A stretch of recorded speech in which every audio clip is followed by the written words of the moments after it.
ada. Limpul. Ada bang. Limpul. Maaf lah bang, awak numpang lewat ada di sini ya kan? Aku sehari di sini. Limpul. Nggak ada bang. Maaf lah ya. Nggak ada. Kenapa bang?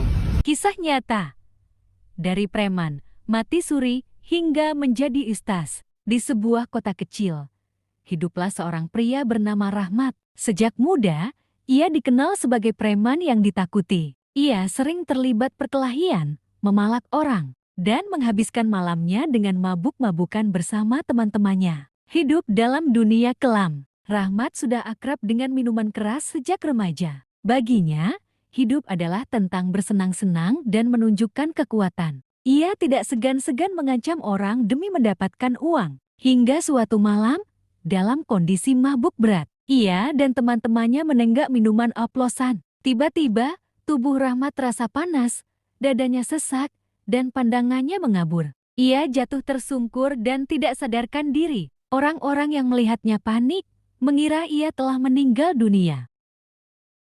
Mati suri dan siksa kubur. Dalam keadaan tidak sadar, Rahmat merasa jiwanya keluar dari tubuh. Ia melihat tubuhnya sendiri terbaring, dikelilingi oleh orang-orang yang menangisinya. Tiba-tiba, kegelapan menyelimutinya. Ia merasa seolah berada di tempat yang sangat sempit dan pengap. Tak lama kemudian, dua sosok malaikat dengan wajah menyeramkan datang menghampirinya. Suara mereka menggelegar, menanyakan siapa Tuhan dan amal ibadahnya. Rahmat hanya bisa terdiam. Selama ini, ia hidup jauh dari agama. Ia tidak pernah sholat, tidak pernah berbuat baik, hanya bergelimang dosa. Tiba-tiba, tubuhnya seperti dihantam besi panas. Rasa sakit yang luar biasa menjalar di sekujur tubuhnya. Ia berteriak, memohon ampun, tetapi suara itu hanya menggema dalam kegelapan. Ia melihat api berkobar di sekelilingnya. Terdengar suara jeritan orang-orang yang juga disiksa. Rahmat merasa waktu berjalan sangat lama. Seolah ia sudah berada di sana selama bertahun-tahun.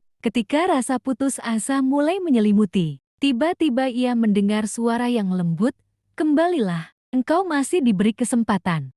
Kesempatan kedua dan tobatnya. Tiba-tiba, Rahmat terbangun dengan nafas tersengal-sengal. Orang-orang di sekelilingnya terkejut, mengira ia benar-benar telah mati. Tetapi yang lebih terkejut adalah dirinya sendiri. Ia menangis terseduh-seduh, menyadari betapa besar dosa-dosanya. Setelah kejadian itu, hidup Rahmat berubah total. Ia meninggalkan dunia preman, menjauhi minuman keras, dan mulai belajar agama. Ia datang ke masjid, meminta bimbingan dari seorang ustaz, dan mulai memperdalam ilmu Islam. Dari seorang preman yang ditakuti, Rahmat justru menjadi seorang ustaz yang dicintai. Ia sering berceramah tentang pengalaman mati surinya, memperingatkan orang-orang agar tidak mengulangi kesalahannya. Banyak anak muda yang terinspirasi olehnya dan kembali ke jalan yang benar. Hikmah dari kisah ini, kisah Rahmat mengajarkan bahwa Allah selalu memberi kesempatan kepada hambanya untuk bertobat. Tidak peduli seberapa dalam seseorang terjerumus dalam dosa, selalu ada jalan untuk kembali.